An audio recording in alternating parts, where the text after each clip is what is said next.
A big welcome to our MOE Foundation Podventure. This is our space where we will hear the life stories, insights, and wisdom from members of our thriving community. You will get the opportunity to learn from their life experience and hear the moments in life that have helped shape them. MOE is a growing global community of changemakers and builders. We provide lifelong learning support to our community, enabling them to make a positive change and impact in our world. To find out more about MOE Foundation, please visit our website www.moefoundation.com or find us on social media. We look forward to connecting and learning about you. In the meantime, enjoy the latest Podventure. Okay, so welcome everyone to the first of the 2022 Podventures. Well, the first one that I'm recording. Obviously, you would have just heard the wonderful Tony Phillips. For those of you who are listening in, and I'm really pleased that today we've got the wonderful Jeffrey with us. So, Jeffrey, welcome to the MOE Podventure. Thank you, Darren. It's always lovely to be called wonderful. It's really great to see you, Jeffrey, and it's great to hear you've just had a fabulous festive break and also another birthday. Unlike me, you're probably not nearing 50. My next one's 50, which is unbelievable. Gosh, okay. I didn't know that. End of this year. So I'm slightly dreading that one, Jeffrey. But anyway, all will be well. As you know, on these, what we love to do is kind of get under the skin and find out a bit about someone and, where they came from and their background, and then, how they've developed their career, their professional life and life in general, and then into, what does the future hold for them? And you're somebody that's been instrumental, as you know, in MOE Foundation from the very beginning, before MOE even was alive, which we'll get into, I'm sure. So let's start off with Jeffrey.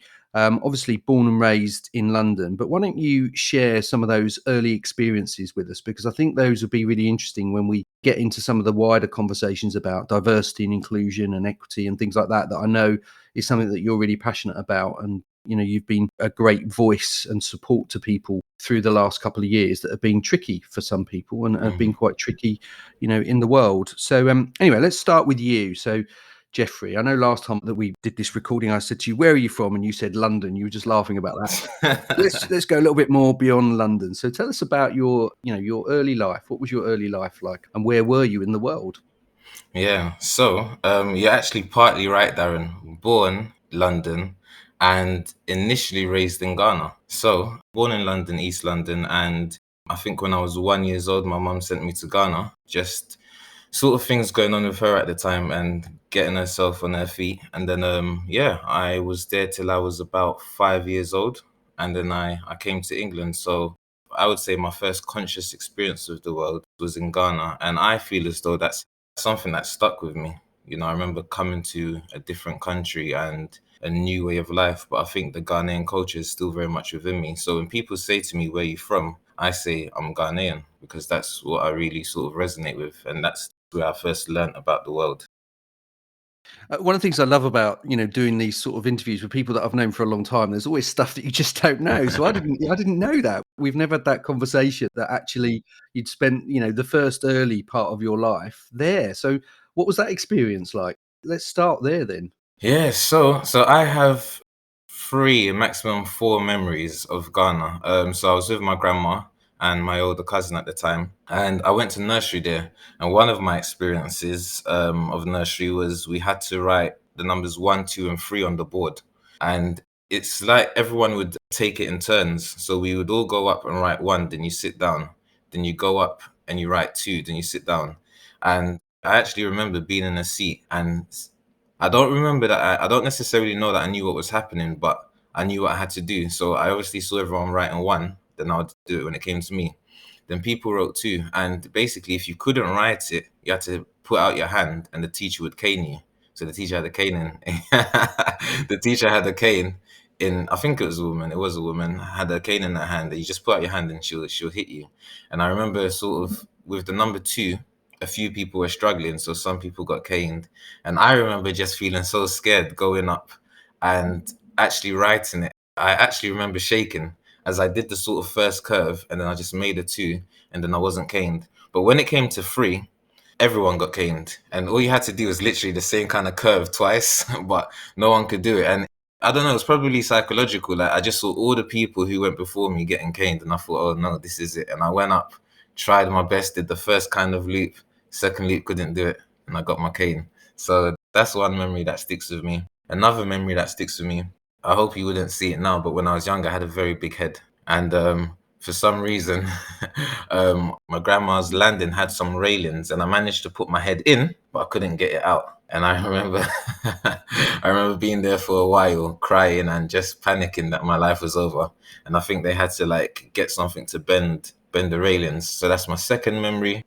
And I think my third memory was again, I was in, it might have been nursery or primary school, and I fell down and I yeah, just had a big gash on my knee. So those are my early memories of life in Ghana.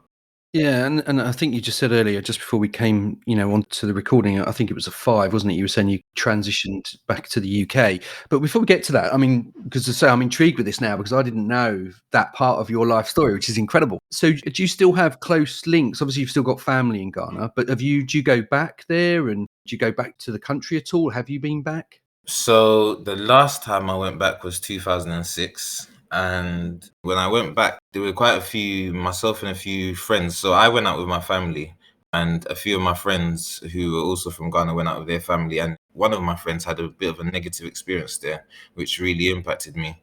So my family went back a couple of times, and then I just didn't because of my association. But a few years later, I sort of got over that. And yeah, and then I didn't go back to Ghana because by that time I was older, and there was much more or many more places in the world to explore. Hmm. So where I've had traveling opportunities, I've always tried to explore other countries. Now I'm married. My wife is Caribbean and Chinese. So yeah, I want to sort of take her back to Ghana. And yeah, now Ghana is the place to be, especially around Christmas. And, I've only ever really been to Tanzania in the continent of Africa, and it was very much sort of a village where I went to. Obviously, I went into Dar es Salaam, I think it is, where we flew into that, which is more of a sort of city.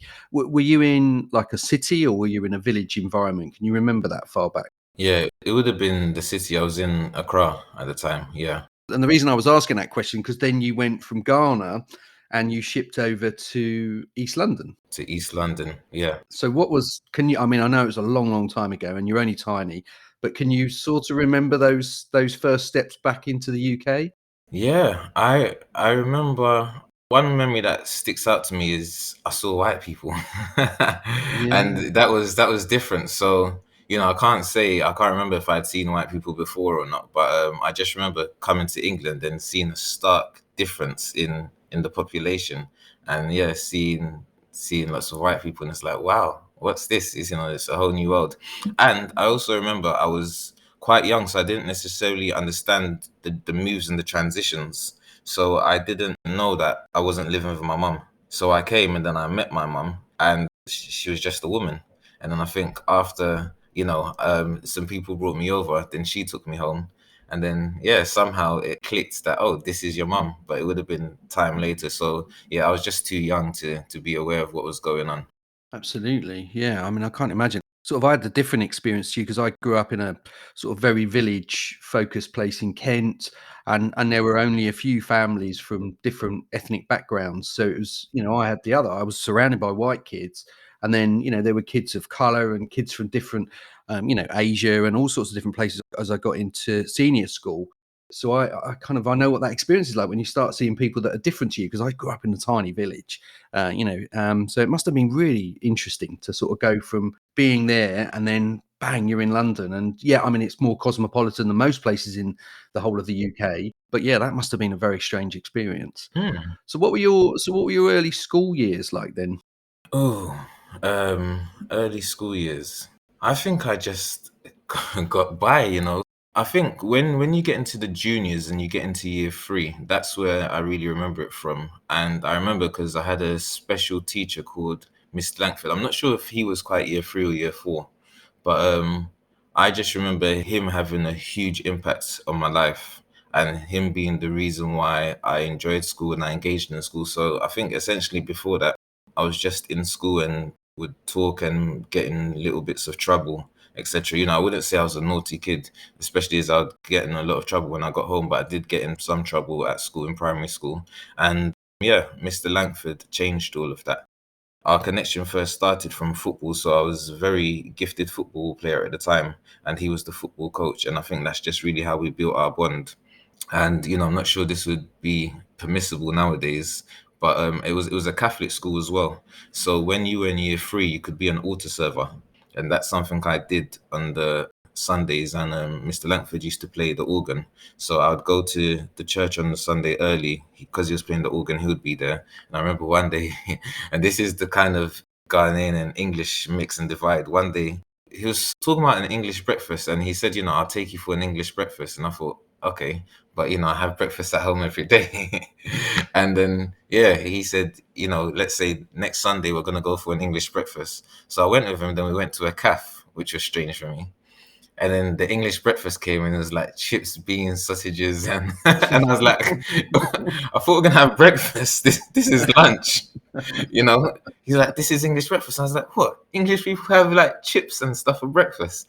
So that was my first English breakfast, which was a nice and new experience for me because breakfast at home was cereal. So yeah, he was instrumental and just in sort of supporting me with my behavior as well, because I think because we had the bond we did, and he was a teacher at the primary school, so lots of connections. Yeah, I was just always on my best behavior to please him. Yeah.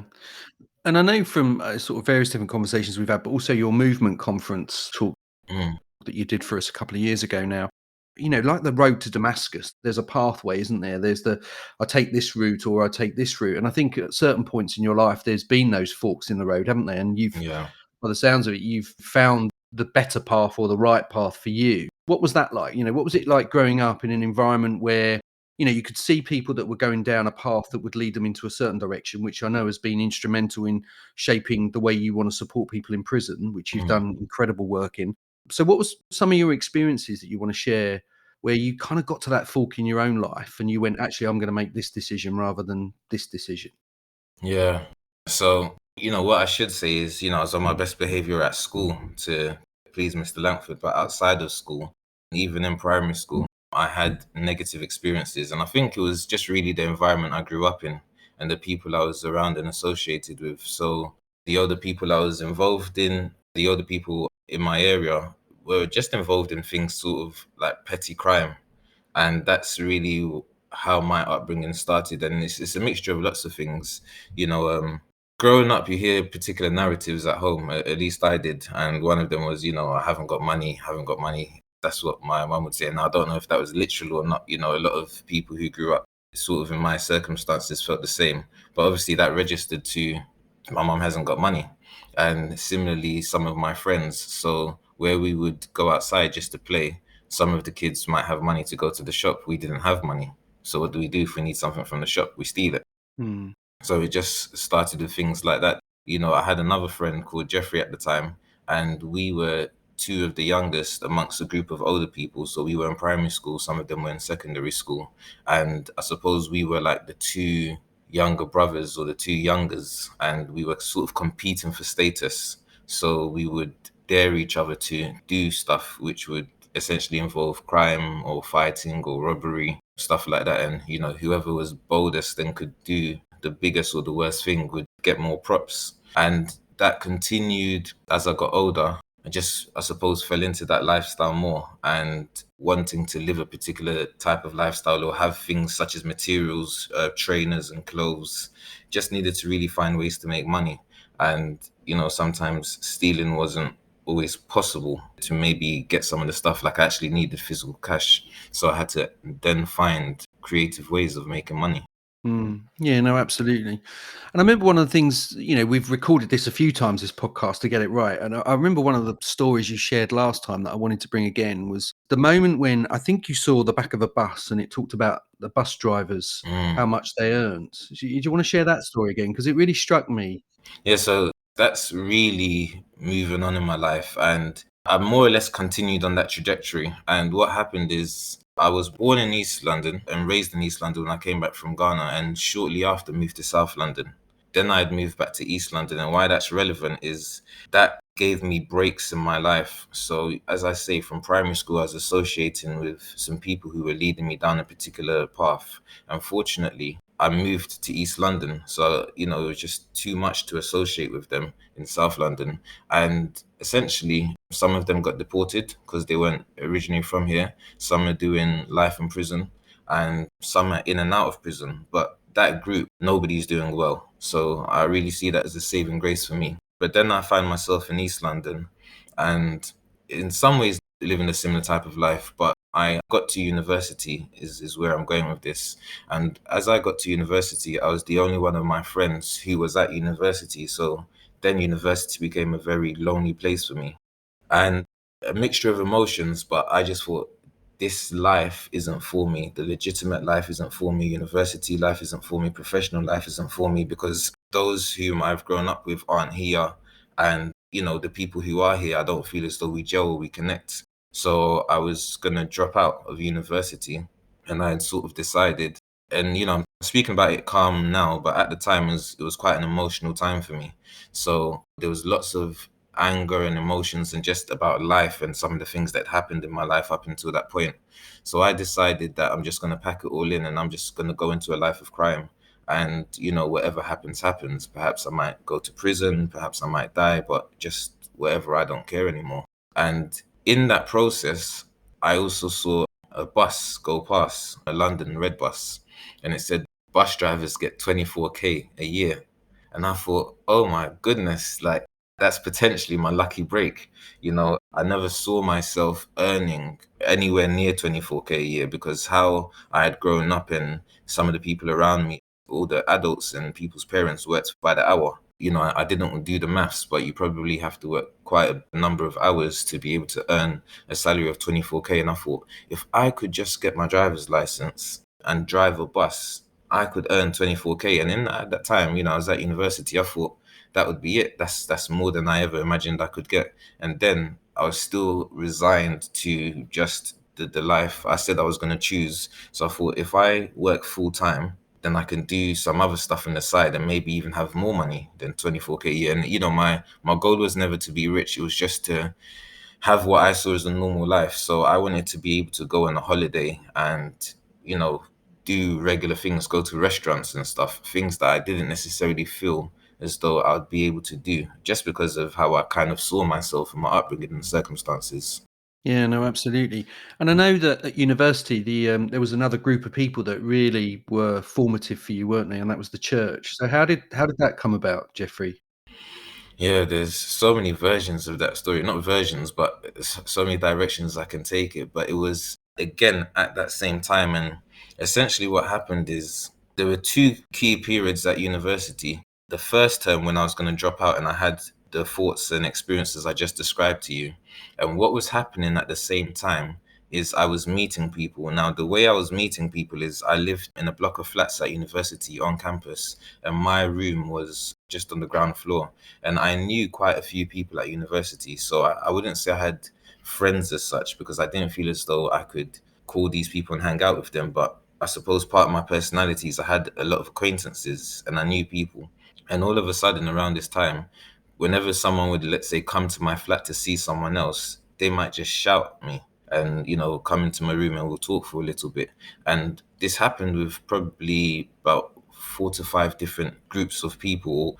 And we would be having a regular conversation. Then God would come up and, they would say they're Christians and essentially tell me how their life is going well. And at that time, I thought, well, my life isn't going well. So let me give this a try. And I did that for my first year, and I found a group of friends and I was hanging out with them, and it really gave me a better first year experience. Then, of course, I didn't drop out of university. Things started to get better for me. Then the last week of university, it was just a weird turn of events that happened. But I found myself alone and isolated and just very angry. And then I just had the reflection that, look what's happened. I met all of these people who told me their life was going amazing, but I don't feel as though I've got that same story. And because of my mindset beforehand, I had lots of plans and ideas about what I wanted to do when I got to university. None of them positive, but it was all around partying and doing a lot of, let's say, crazy stuff. And I felt as though I hadn't done that because I'd been with all these people, this new group of people. So I was quite angry. And what I can say is there was a turn of events which I would describe as a divine intervention. And what that really led to was me meeting someone. So a girl ended up in my room by accident. And that might probably sound weird on a podcast. So, so what I should say is spontaneously on that particular day where I was isolated, it ended up being the case where I probably then had about maybe 17 is a lot, but maybe about 12 people in my room. And this was spontaneous. So someone ended up in my room, then someone else came, then someone else came. Then when I've got, let's say, 4 or 5 people in my room, then those 4 or 5 people are getting phone calls from other people. Because it's the last week of university, everyone's just really around and having fun. So the number just kept on growing and growing and growing. Then there were 2 girls who came to my university to visit. So they weren't students there, and they were looking for someone. And they called someone in my room and said, is Emmanuel there? And the person was playing the PlayStation at the time, so he wasn't really concentrating. And he's like, yeah, Emmanuel's here. So then the girls came looking for Emmanuel, but Emmanuel wasn't here. And then the person who brought the girls obviously saw all the guys in my room, because there were just guys in my room, and he wanted to stay. And he's like, can these girls stay? So I said, yeah, they can. If I fast forward, everyone more or less left at the same time. Then it was me and a friend just left in my room. Then the 2 girls came back and said, oh, we're just visiting the university. Is there anything going on tomorrow that we can attend or come to? And I said, oh, one of my friends is having a barbecue, so I'll invite you. So then we exchanged numbers. Then one of the girls saw the pizza boxes in my room. So she said, oh, let me just clean these up. So I showed her to the kitchen. We ended up talking. And then again, the conversation turned to about God. So that's how I met the girl. Then university finished, and then about 2 to 3 weeks later, she sent me a text. I hadn't spoken to her. She sent me a text and said, call me. I just want to speak to you about a dream I had. And I thought, okay, that's a bit weird. And then basically in the dream, I was sitting down with her, and I basically told her about my whole life. So she knew about my life, like actual events going on in my life and thoughts that I was thinking, but I hadn't voiced or said to anyone. And she said all of these things came to her in a dream. So that was quite weird. And I thought, okay. And basically things like that continued to happen. Then I kept on saying to her, like, how is this happening? Why is this happening? And she was like, well, I'm a Christian and I believe in God, and God speaks to me. And I was like, what do you mean God speaks to you? How can God speak? And we kind of went through all of those conversations. And essentially it kept on happening, but in a really sort of divine way. When I say it kept on happening, it probably happened about 3 times, 3 different episodes where she would tell me things about my life, but I didn't know her. We didn't know mutual people. So there was no way for her to know this information.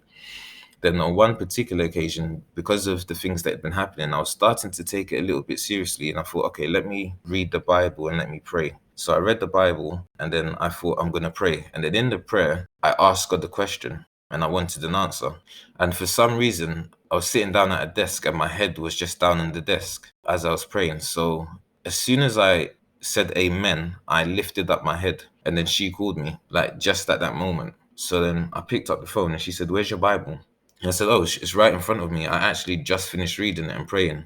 Then she told me to turn to a scripture, which I did. And she said, read it. And I was like, okay. So I read it. And then she just said, I just heard God say I should call you and give you that scripture. And then after I read it again, I was like, that's the direct answer to a prayer. I literally just said amen. Like I didn't even have time to like think or have a drink of water. I just prayed, and this is a direct answer. So then I began to take it seriously. Then when she told me her backstory about why she came to my university, she just said one Sunday she was at church and she just felt God say she should come to my university and take her other friend with her. And then there's a whole backstory about how they ended up in my room, and it was to do with the other friend and something that had happened. So then I began to just see all of this as a sign, and it was like, you know what, God is real. And he's actually sent a messenger to me. He sent this girl who's my age to give me a message, and she's been consistent in giving me the message. And he's also shown up for me personally. So then it was just about, okay, now what's next in my life? So that's kind of my start and my turning point in life.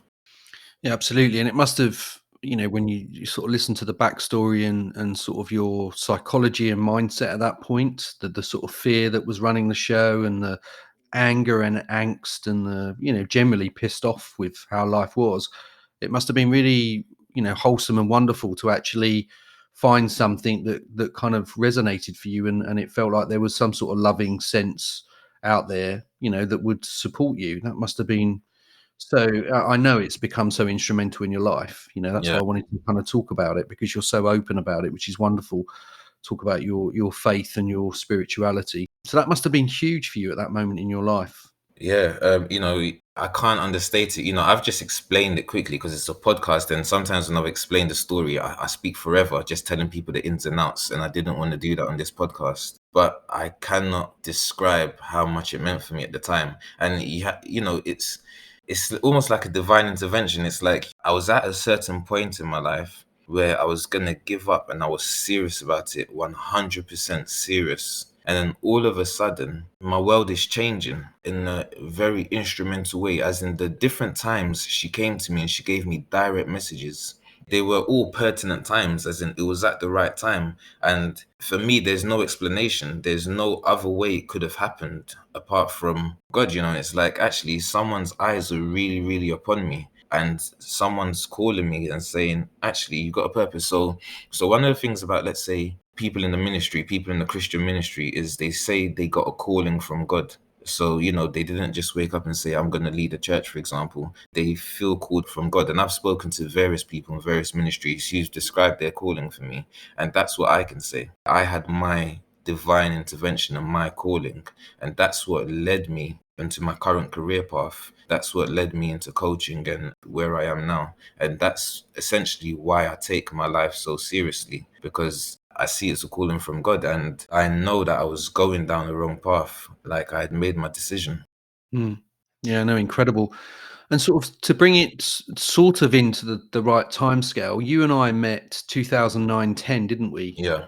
So you, towards the end of your university, you were doing some work with Kids Company, and I'd happened across Kids Company before, we'd formed Mo, and we set up this thing called Kids Co Pioneers, and we took a whole bunch of wonderful young people from London down to a farm in Devon, and you were one of the lead facilitators on that, and you were part of that team along with Daniela and others. So why don't you sort of share your experience of that when we first met, and the Kids Co experience, because that really did shape what became and what has become the Mo community and Mo Foundation. At the time then, it was Ministry of Entrepreneurship, Mm. but now it's increasingly known as Mo and Me, Others and Everyone, and it's got all sorts of different sort of derivatives really as an organization, because it's now, it's 10 years. It's 10 years old this January, which is incredible. That's crazy. Yes. Yeah. Wow. But you and I met a couple of years before that, so why don't you share what your experience was? Because I think from our previous conversations, that was the early start into this sort of field, wasn't it, really? As you said, finding God and the church and faith really started to help you to realize you wanted to help people. But, that I know that was one of the things that, you started to kind of grow within as we started the Kids Co Pioneers. So, share what your experience was like. Definitely. And I'll try and share a brief story, hopefully no more than 2 or 3 minutes, about how I even got into Kids Company. So, by the time this had happened, because as you say, it was around my university experience where I first found God. And because of my first encounter with God, I really did believe God can speak, lead, and direct me in life. So I did a thin sandwich placement, which is 2 6-month placements instead of a 1 year one. I'd already done my first one, and then I'd been serious about my faith. So when it came to finding my second placement, I felt God say to me personally, it was almost like a voice in my head, don't go for the placements the university is going to give you. Like, find your own one, because it's going to be instrumental to your career. So this is something I heard within myself. And we were supposed to have found a placement ready to start in January. Long story short, I actually found my kids' company placement in March. So I had the university phoning me saying, you need to do a placement or you're going to fail the placement period, etc. Everyone in my course had a placement and I didn't have a placement because of the voice I thought I'd heard. And I had to just keep saying to my university, I've got something lined up, I'm just waiting to hear back from them. But there was essentially nothing lined up. I just thought, I can't say to them, God has told me, you know. Um, so that was crazy. And then I was doing some voluntary work with the local yacht team in my area. And I remember just speaking to one of the gentlemen at the time. Then he told me about a company called Kids Company. And this might have actually been in Jan. So I was supposed to be on my placement, there wasn't one. So this might have been in Jan. So when he told me about kids company, I went home, researched it, and I fell in love. And I thought, this is exactly the place I'm supposed to be. So I kept on emailing them. And what would happen is I'd email them, wait a week, email them in the same day. So every Monday for about 6 weeks, I would email them and just not hear anything back. And so I continued the emails, but then I ramped it up to phone calls because I wanted to ask them if I could just volunteer and hopefully make that my placement. On a particular week, I remember again praying, thinking, I need a placement. I absolutely need a placement because obviously I don't want to fail my course. And, I was like, God, I feel as though you said I shouldn't go for the university placements, but I'm not getting one. And I was on my knees praying. And then I heard, I might get the time wrong, but Monday, 11 or 12 o'clock, call kids company. I just heard that in prayer. So I thought, okay, cool. And that was just my focus. And then let's say it was Monday, 11 o'clock. Monday, 11 o'clock, I called kids company. And it was the same reception number that I'd called all the time, but someone else was on reception, as in a worker. So I don't know if maybe the receptionist gone toilet or something and someone was covering. So I called, I spoke to the worker and I explained everything. I said, look, I've been emailing since Jan. I more or less call all the time. Can I just speak to someone, please, who can tell me if I can volunteer or not? Then they passed me on to the positive experiences department, and Daniela Glasgow was the manager at the time, and that's how we got connected. And again, this is how my faith has really led me in my journey, in terms of I really have felt guided and things like that. So once I got kids company, I already knew that was essentially going to be a building block for my career. I didn't know how. And that's where Mo and you, Darren, come in with Carlo and some of the now Mo trustees who really started the Pioneer Project. And yeah, that project was amazing because I loved the work I was doing with Kids Company. At that time, I was on an internship, so I wasn't an employee yet. But what that project did is it exposed me to the world of coaching. We went away to Embakum, I don't know what they call it, self-sustainable farm or something along those lines.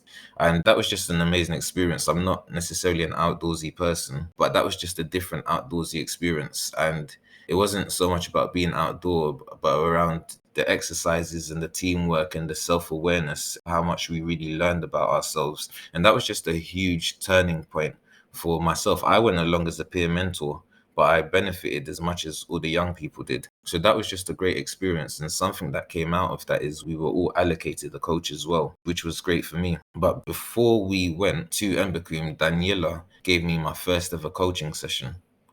And that session for me changed my life essentially, because I couldn't believe that someone had asked me questions and then the answers that I'd come up with had come out from me. I didn't know that stuff was in there. So that mixed with Embakum, and that experience really is what made me feel as though, yep, coaching's definitely something I'm going to do in my older life, or as I get older. And then yeah, within a couple of years, the MOE Foundation was started, Ministry of Entrepreneurship. And I just remember getting an email saying, would you like to be part of the coaching course? And that was just a total dream come true, and just an experience that changed the trajectory of my life, because that was in 2012. And then the Pioneers Project, when I was on the internship, was maybe 2010, 2011. Yeah. And then I went back to uni, finished my degree. And then I actually got a job at Kids Company. And it's crazy how things align. So the coach I got from the Embakum experience, we always used to meet in cafes and places like that for our coaching sessions. Then on a particular day, she said, shall I see if we can find an office in Kids Company to meet? So I think she must have contacted Daniela, and Daniela gave us an office space. And this is another God type story. By that time in my life, I've always been developing skills and I've tried to be more organized with my life. So whenever I had a meeting, I would always aim to be there 15 minutes early. And again, I might get the timings wrong, let's say 11 and 12 o'clock. But let's say my meeting with the coach was at 11 o'clock. For some reason, I thought it was 12 o'clock. But then the interesting thing that happened is, in my mind, I knew it was 12 o'clock. And I checked the night before. And when I checked, I saw 12 o'clock. So I left my house to go to the meeting. And on my way to the station, I got a text from the coach to say, just so you know, I'm in the reception area. And, I thought that's fine. And then as I was on the train, I was thinking, she texted me at, let's say, 11:15. So she was 45 minutes. She texted me 45 minutes before our appointment. And only when I was on the train about to get off, I thought, why would she be there 45 minutes early? Like, could it be I've got the time wrong? And I had got the time an hour wrong. So I, came out the station very apologetic, and I ran to the reception. And as I ran to the reception, Camilla was standing there, the CEO of Kids Company at the time. And as soon as I came in, she just turned around and said, "You must be Jeffrey. Congratulations on getting a 2-1 in your psychology degree." And then she said, "What are you doing now?" And I said, "I'm looking for a job." And she said, "Come and work with us." So for me, again, that was another sort of divine intervention in I got my first job because I was 45 minutes late for an appointment that I had checked, trying to be 15 minutes early. And also, that was the one and only time we chose to have the meeting there. So yeah, I was at Kids Company, I had the job, and then I worked at Kids Company to 2015 when they actually shut down. And when they closed down, that was just a shocking experience for me because of how sudden it was. I remember going to work on Wednesday. I watched the 6 o'clock news, and that's how I found out I wasn't going to work on Thursday. We just didn't know. We actually had an all staff meeting, and we were told it's not shutting down. So all of a sudden, I was just out of work, and I thought, what am I supposed to do with my life? Of course, I reverted back to prayer, and then I heard very clearly, "Go self-employed." Like, that's just what I heard in my spirit, and I thought, wow. Of course, I did the maths. I kind of looked at my bank account, didn't have a lot of money in it at the time, but I thought, if I more or less don't do anything, trying to spend as minimal money as possible, I can last 6 months. So I was like, okay, cool, see what happens. And then, yeah, this is me basically 6 to 7 years later, fully self-employed. Yeah, amazing. And so let's talk through, because I know, as we train up so many, and you're now one of the lead master trainers on, for Mo, and sort of train the trainers as well. There's a lot of people that will be probably at the same sort of crossroad. They might be frustrated in their current professional life, or coming out of academia, or lost their way, but have got a sense that actually, this might be a good career path for them. And what I love about your career path and your professional life and life, really, it's all integrated, isn't it, with you, is that you've not followed the ordinary path. You've followed your, that inner calling, that inner voice, and you've also sought to help people that, you experienced when you were growing up, who, as you said at the very beginning of this conversation, some of them are lifers, some of them are in and out of prison. And I don't think that's ever fully left you. There's a sense of actually these people deserve support. Yeah. Often, I think with the prison service, as we know with Mo, we support various different prison projects, and absolutely, share the same view as you, that quite often people find themselves there. If they're not psychologically unwell, they find themselves there because life hasn't always given them the best opportunities, and they've not made the right choices. And, some people never get the opportunity to come back out into society, but those that do really deserve the best opportunity, and it's not always there. And I know that you've found a way to actually support people that are in those environments. So why don't you talk about how that started to come to fruition for you, with Sparks Inside and things like that? Yeah, definitely. So, this will probably be a common theme, but when I found God, when God found me, or when God called me, it was then a question of purpose. And I remember I went to an event, and there was a pastor leading this event, and he said, if you want to know the purpose of something, you have to ask its creator. So if you want to know the purpose of a table or a plate, you have to ask its creator. So if you want to know your purpose, you have to ask your creator. And then I just remember getting that strong sense within me that there's so many people who have grown up in environments and who are just like me, who don't know that life can be any different for them. Because when I found Christ, I began to see the world differently. I didn't feel as though I would ever get a job. And as I said in the beginning, even earn up to something like 24K in a year. And then all of a sudden, I found myself in a position where I asked myself the question, what do you want to do with your life? Because I genuinely believed I could do anything.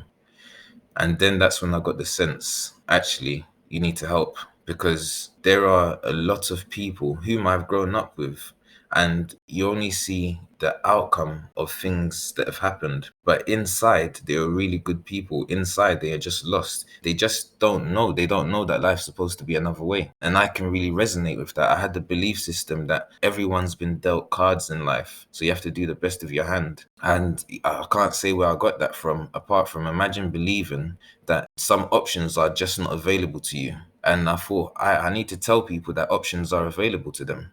So that's really where it started. And when I got with KidsCo, etc. Now, as I was with KidsCo, I was working with young people in gangs involved with knife crime, serious youth violence. And I was doing very well there, as in people's lives were changing and I was just really seeing results. You know, the team I was in, it was a referral team. So people only come to our team through a specific referral, and referrals would come and they would say, has Jeffrey got capacity? Because other people knew that I was having a real impact. And for me, I just said, I can see God is using me.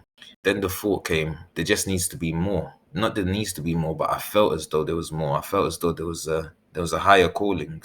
And then I just thought, where is the place where the most difficult and challenged people in society are? And for me, that was in prison. So I felt a calling to go to prisons. And then that same girl that I told you about in the beginning, she, this is weird now, because then she once said to me, her mum had a dream about me and I was speaking to people in prisons and I've never met her mum, etc. So she just said her mum was asking about one of her friends and described it. And then it's like her mum described me and said she saw me speaking to people in prisons. But I hadn't told this girl that I felt God had called me to prisons. So I just thought that was a confirmation. So then I thought, okay, cool. I know I've been called to go into prisons, but I didn't know how. So when I was working in the community, I could use my own life story as relatability to the young people I was working with. But I thought if I go to the prison, I haven't been to prison myself. So some of them may say, well, you can't relate to me. And that's where coaching comes in the picture. Because as soon as I experienced that first coaching session from Daniela, I knew that is what I needed to work within prisons, because it wasn't about me, it wasn't about relatability, but I had a skill and a tool to help people learn about themselves. And through the process of coaching, that's what would enable them to see that things can be different. So I became a coach thanks to Mo. And that was in 2012. Then in 2013, I found out about Spark Inside, who were essentially hiring professional coaches to work in prisons. And that was absolutely amazing because one of my goals for the Mo course was to become a coach so I could work in prisons. And I was just going to do it off my own. But I actually did start doing it off my own back. And I was just volunteering for an organization and coaching people. Then Spark Inside came up as an organization that would actually pay to do that. So of course I applied, I got through, and I'm still with them now. I'm one of their head coaches, and it's just been amazing work ever since.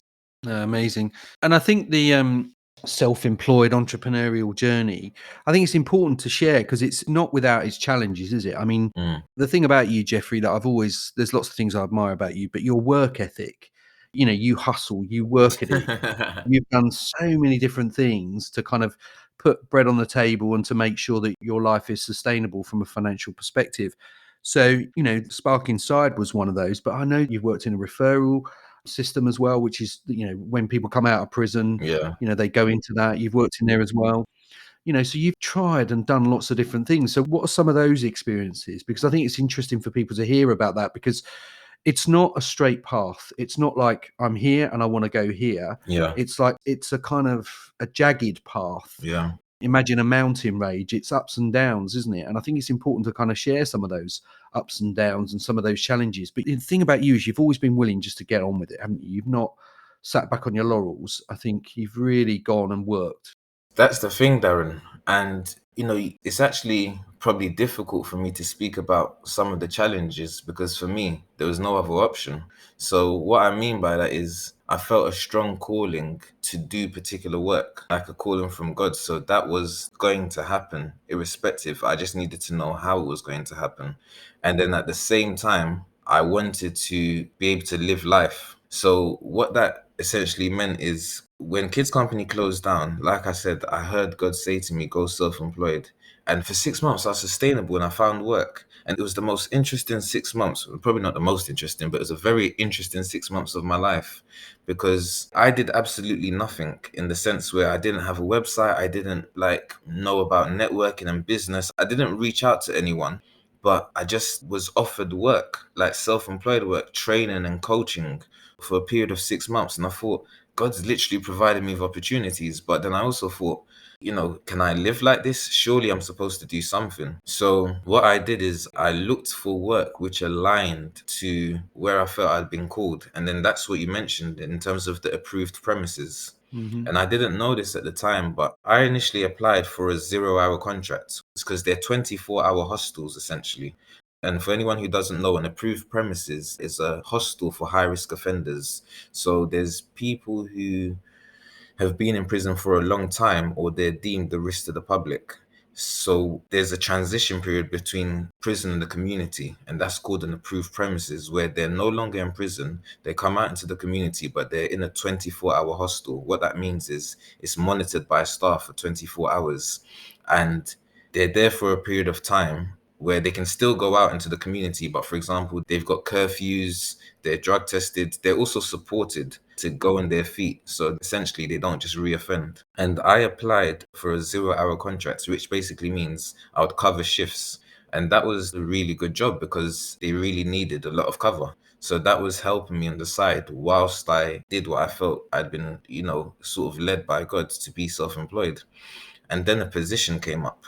But now I knew that in those 24-hour hostels, if you work full time, that translates to like 3 days a week, because a 36-hour contract would be full time, but you do 12-hour shifts. Mm-hmm. So I applied for a position, which meant I would work 3 out of 7 days because it's 24 hours, 7 days. And that's how I began a sustainable lifestyle, because that was not paying me, let's say, a lot of money, but enough to live, get by, and live life essentially.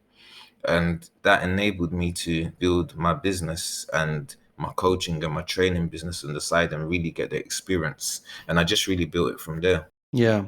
So what year is it that you finished that role then and really went full out with your sort of portfolio career then? 2019. 2019. Right. So just pre-pandemic beginning, the joy of that. Yeah. So if we come up to date now, what does Jeffrey's sort of workbook, if you like, look like now? What's your portfolio looking like now? Yeah, it's a vast one. It's a vast one, but essentially I'm with Spark Inside. So I call that my life coaching. I've also done some career coaching certifications, and I'm an associate for a charity called Young Women's Trust, where I support young women between the ages of 18 to 13 who are underrepresented, really around career and confidence. There's a bit of life and career coaching. And then the rest of my coaching would be executive or leadership. So I'm with an organization called Frontline Mm-hmm. as an associate. And I work with essentially 3 groups of leadership. So let's say junior, middle, and senior management. And that's come along quite fast. And then there's some other associate work that I do, which is just really working with people in management positions. Linked to my coaching, I'm also a trainer. And of course, I'm a master coach trainer for MOE, which means I'm a lead trainer and I also train trainers for MOE. And then I would say my 3 specialist areas are coach training, let's say conflict resolution, assertiveness, difficult conversations. I kind of bunch them into one, and that comes from a lot of my background with high risk young people, high risk offenders, people in prison. Plus, I'm a certified mediator. So that's that background. And then one of my other areas, specialist areas, is equity, diversity, and inclusion.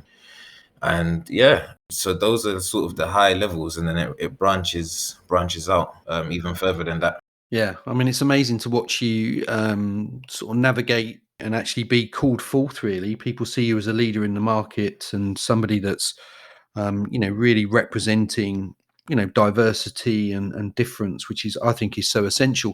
And I think, I mentioned just a minute ago, obviously then sort of COVID has come along and has been a bit of a game changer for some and been very challenging for most people. I think everyone's had different trials with it. But I know during that period, obviously, then Black Lives Matter, obviously, what happened in America had an impact across the globe, really, well, especially in the UK. So, and I know that you've really embraced that and you've really engaged with that using your own personal experiences and your life experiences. So why don't you talk about that? Talk about some of the conversations that you've been party to, or how people are asking you to come and support what is quite a challenging conversation for a lot of people, because there's a lot of unconscious bias. There's a lot of us that are not even aware of the fact of some of these challenges, and we've not had those experiences. So what are some of the support that you've offered, or some of the conversations that you've been party to? Yeah, so before the death of George Floyd, I was involved in a global project for an American client. So I mean, they're a huge client in terms of they're in 6 continents and 38 different bases, and that's where I got into the equity, diversity, and inclusion work with a group of other facilitators. And then George Floyd happened, and what I saw in society was just shocking to me personally, particularly on social media. And how I interpreted it is black and white people just against each other on social media. And I thought, we're in 2020, what is going on? And nobody's listening. Nobody's necessarily even dialoguing. They're just giving their points in a very nasty way. And I thought, this is terrible. So I just wanted to do something about it. And of course, Mo now stands for me, others, and everyone. And I've always seen Mo as a platform to express yourself, to expand. And I know Mo's not afraid to try things. So even though I was a little bit nervous, I put through in the WhatsApp group, because we were doing Mo Community Connects at the time. And that was just, the pandemic was fresh at the time, and we wanted to really support our community and just check on well-being. So we would just host conversations which you started, Darren, where people could just talk about how they're feeling and maybe have a bit of fun and stuff. And I thought, what if I did a Mo Community Connect on race and speaking about race? And, I put it through in the group, and more or less everyone was for it, showed their support. So I thought, okay, yeah, let's go for it. And I remember about 50 people registered. And I was very nervous because I had no idea what was going to happen. But I just thought, I'm a facilitator, I'm a mediator. Hopefully I can manage it, but it's online, I don't know what's going to happen. And it was just nothing of the sort. It was, for me, the first of many rich conversations that have happened since. And essentially, I felt it provided a space for people to share their experiences, for people to learn. And what I really wanted was for people to get a better understanding of race and issues relating to race and regarding to race, and just try to collaborate and come together rather than, become polarized in opinions and views. And that's exactly what happened. And yeah, as a result of that, it then gave me the confidence, where there was another organization that said, they were looking for something around supporting people with race. And, the Mo course was amazing. Lots of positive comments came out on LinkedIn, etc. So I kind of compiled all of that into evidence, essentially. And I said, look, this is something that I did for another organization. How would you feel? And they just absolutely loved it and hadn't heard of anything like that before. And it wasn't training, it was facilitating the conversation. So they said, can I do it for their cohort of coaches? That went down really well. Then they asked me, can you start providing some workshops and training on this? And then it's just really, really, really grown from there. And of course, I've done it to some organizations, then one person there may recommend me to someone else, and it's just really blown up from there. And now it's just a mixture of things. It's not so much the conversations now. It's a lot of, let's say, workshops and training based on organizational need, but I still include the element of conversation and drawing people in. And it's been amazing, because if I hadn't have done it, I would have never believed that you can facilitate a conversation with 100 plus people. And online works amazing for that, because I don't think that would work face to face. But we have people using the chat, we have people coming off and unmuting and speaking, and everyone's just really learning in such a respectful space. And that's really just increased my love of humanity. Because people care, so many people care, and people learn. When colleagues feel brave enough to share some of their experiences, other colleagues say, but I've known you forever, I didn't know that you go through that, or I didn't know it was like that in our workplace. And it just provides just an amazing safe space, a brave space, and it begins to shift the culture and understanding. And something that a lot of people are scared to talk about. So one of the things, I really set the scene before, and I tried to get rid of the fear, and also say you don't have to be perfect. There's no right answer as such. Let's accept people where they're at and move forward together, because the fear basically doesn't help people move forward. Yeah, no, absolutely. And I think my experience, I think you facilitated the conversation for Mo, and I'm sure the ones that you've gone on to facilitate, you've done an exceptional job as well. But I think it's that important of, that open space of really listening and being silent to really listen to people's experiences. Mm, Even if it's not easy to hear, from a white person's perspective, if you like. I don't necessarily identify, well, I do identify that way, but I never thought about it that way.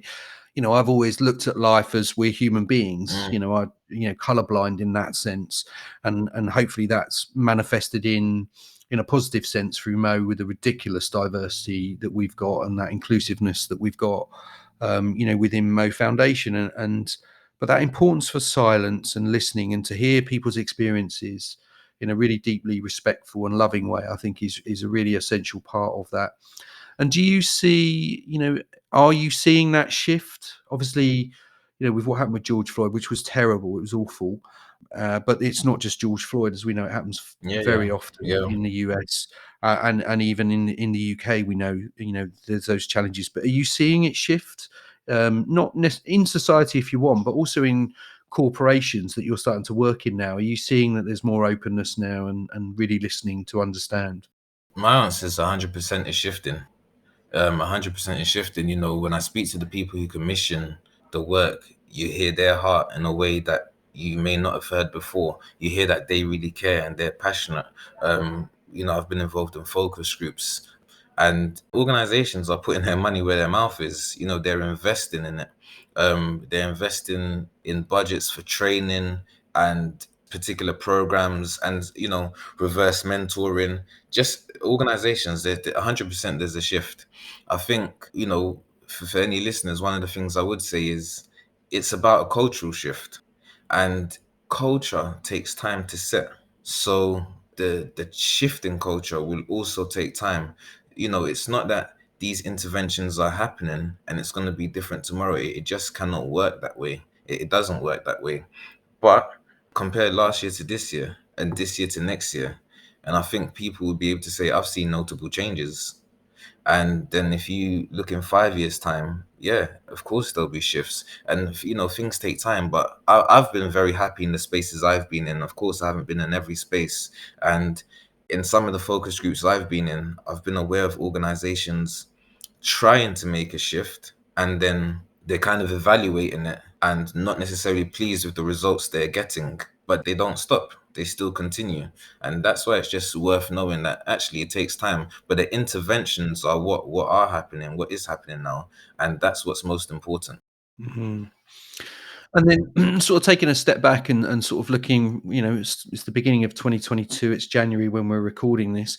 So, what does the next 3, 4, 5 years look like for you? What are some of the things that some of the adventures you're hoping for in your life and experiences that you're hoping to create in your life? Oh gosh. So that's an interesting one. And I've come to the place, Darren, I don't have 3, 4, 5 year goals. It's just never worked for me. And essentially I will always follow and, be guided by where I feel God is leading me. So, I've tried to have the big goals, and then essentially better opportunities come up. So my goals have never been good enough or great enough, which is always a nice surprise. So how I work is, what's the next step, essentially. And where I really feel led just in my career is it's really around team coaching. So I'm doing, as I said, lots of course, lots of one-to-one coaching, and I wanted to move into leadership. So one of the times we would have spoken, I would have said, I wanted to move into leadership, and really happy I've got some great contracts working with senior leaders now, and I'm just really enjoying that work. Mm. And the reason I wanted to do that was to have influence at that level that it ripples down. So now it's team coaching. Mhm. And it's great because I've already started that as well. And one of the things I'm going to do is just make an investment into my training and upskill differently for the team coaching, because I'm anticipating more and greater opportunities coming up. So yeah, the next step for me is team coaching to see where that lands. Wonderful. Yeah, no, and you'll do fabulously in that because of the skill sets that you've developed, and the thing with team coaching is it's taking that sort of whole systems That's the perspective. point. And I'm similar to you. For me, it's not about goals; it is about life experiences. Mm, And what are the life experiences that you want to create in your life? I think that's quite important for people, because goals can seem a bit static for me. Whereas if I think about experiences I want in life, like I want to be stood on a beach somewhere and experiencing that, or whatever it is. I think it's a nicer, a sort of a richer, imaginative sort of journey in your own mind before you kind of make manifest in the world. Yeah, and let me just say on that point, because imagine a coach who doesn't believe in goals. That's not me. But one thing I will say is my goals tend to be sort of yearly, 1 year goals. What's my goal for the year, and then yeah. Yeah. Well, I mean, you know, don't, as a coach, I don't mind if people don't believe in goals. It doesn't matter. I mean, that's the beauty of the where coaching has got to in the last 20, 25 years. Is the beauty of coaching is there's so many different spaces now, Mm, and there's so much diversity and different niches in the coaching profession. It's just incredible.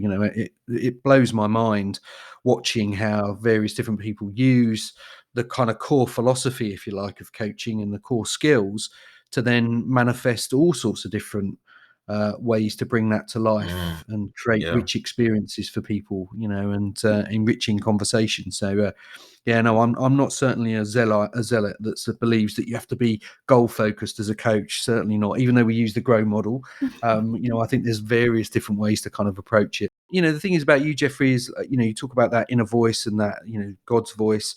You're very intuitive. You're very intuitive in the way that you kind of follow your path. You know the sort of direction you want to go in, and you intuit and you keep moving, which is, I think, is an incredible way to do it. And good luck to you with that. I mean, it works. We can see in the last 10 years what you've created and how you're creating support and contribution in the world.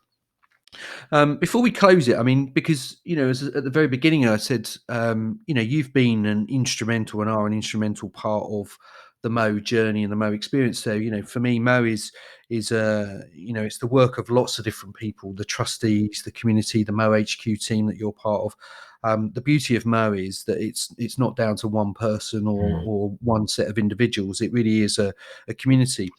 We're 10 years old this year at the end of this month, January. So this will be Woohoo! February when this Yeah, comes out. Yeah, which is just amazing. unbelievable, really.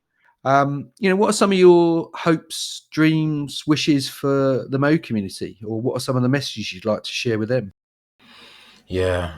Oh man, Mo has so much to offer. That's all I can say. Mo has so much to offer, and I think one of the things I'd love for the Mo community, 2020 and moving forward, is people just really get plugged in. Mo has lots to offer. Lots of support to offer people who need it, and also we can receive. We're open to receiving and open to people's time and contribution. So Mo's really around collaboration.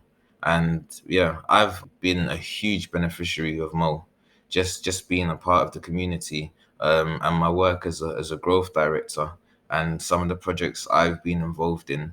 Mo's been instrumental and life changing, not just for me, but for so many other people. And some of the things we do, such as movement conference, giving people a platform, the Dream Factory, of course, our flagship coaching course, and just the others, the mental health first aid. We do action learning now. It's endless. Mo is yeah, I suppose it's a community like no other. Certainly one that I'm not aware of. So I would really encourage people to get plugged into Mo and to reach out to see how they can get plugged in. No, thanks, Jeffrey. Yeah, no, wonderful. And so, for people that would love to connect with you, where can people find you hanging out in the world of social? Yeah, you find me on LinkedIn. So yeah, nice and simple. Jeffrey Wotherspoon. I'm on LinkedIn. Yeah, Fantastic. And I know you sort of latter part of last year you launched your new website, haven't you, as yeah, well? So yeah, that's yeah. that's out there, isn't it? So people can kind of check out your portfolio and the various different things that you offer. Definitely. Fantastic, Jeffrey. Look, it's been so wonderful to talk to you today and to sort of find out some things that I didn't know, about your personal background. It's really great as Mo, as you know, because you were part of designing that as it went more virtual in 2020 and 2021, which has been fantastic for Mo, because it means it's become more and more international. Africa is, we're really pushing into Africa and, seeking to support people in that continent, which is incredible. So maybe we'll start getting some Ghanaians joining. Yeah. We probably already have, beyond yourself, but I mean, Yeah, actually, yeah. people that are in the country, it'd be amazing if we could support there as well. Of course. So, look, Jeffrey, it's been wonderful. Thanks for your time. Is there any final thoughts or final messages you want to share? Should have prepared this, shouldn't I? Jeffrey's final thoughts. Listen, I just want to say thank you, Darren, actually.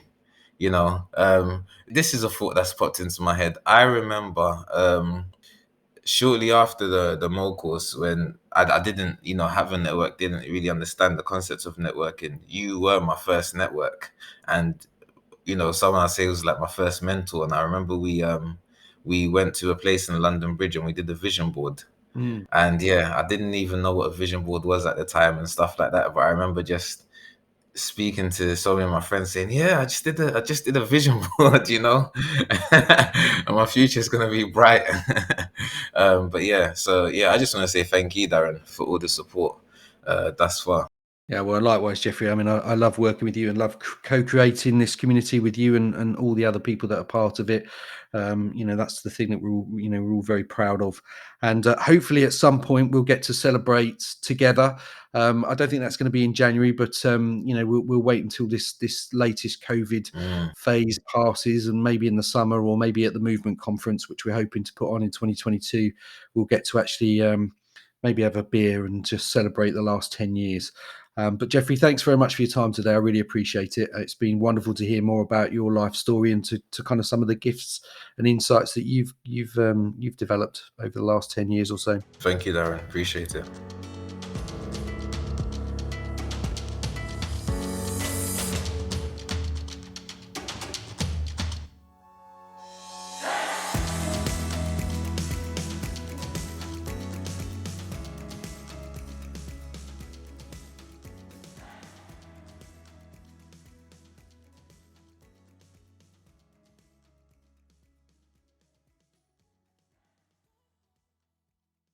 Now, this is a message for anybody who thinks that life coaching might be the right calling for you, but you're not sure how to attract new clients.